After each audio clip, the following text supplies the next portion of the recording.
Al Bernstein for the Boxing Channel here with my broadcast partner, Paulie Malignaggi, who'll be working on the Showtime fight as he gets ready for his June 22nd fight against Adrian Broner. That's for another day to talk about that. Now we'll talk about the Canelo-Austin Trout fight, which is a fascinating one, and you and I are immersed in it now as we get ready for the broadcast. But was this a fight you really looked forward to? You're a boxing fan. As a fan, is it one that you look forward to? Oh, absolutely, and I think a lot of fans are looking forward to it. I mean, since we've gotten into town, the buzz in the air in San Antonio has been tremendous. You know, it was a fight that I think a lot of people wanted to see based on their performances at the end of last year, but many people thought this probably wasn't a fight that was going to get made. So when it got made, it was almost a too good to be true feeling. And then you start thinking, are we going to get to it? And now here we are, fight week, and the buzz is up in the air, and I'm excited, and I'm sure everyone else is. You've been through just about everything in your boxing career, the boxing politics of things, dealing with managers, promoters.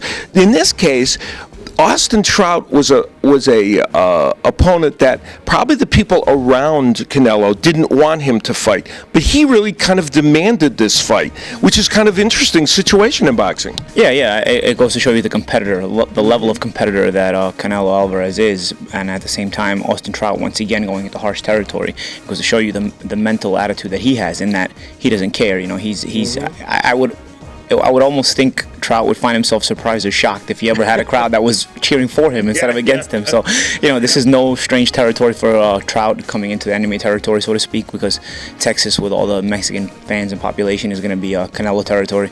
But at the same time, Canelo could have took an easier opponent, and he didn't. So it's more power to both of these guys to fighting each other. Yeah, and people forget he was ready to fight Paul Williams, obviously, who was a very tough challenge, much like Trout, but couldn't. You know, that fight obviously wasn't going to happen. Now the style of these two fighters lends itself to what should be a terrific fight.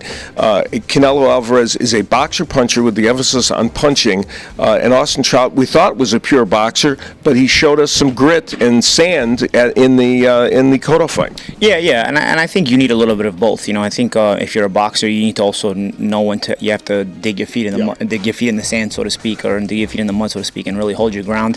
And then there's times where you got to box smartly. I think Trout has shown both angles, you know, both sides of that. You know, he boxes when he needs to, and there's times where he sits there and trades and kind of shows you that he has to get his respect.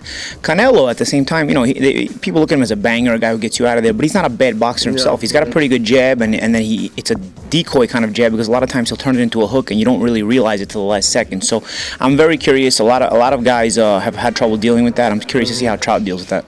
How important is the body work for our final question for Alvarez?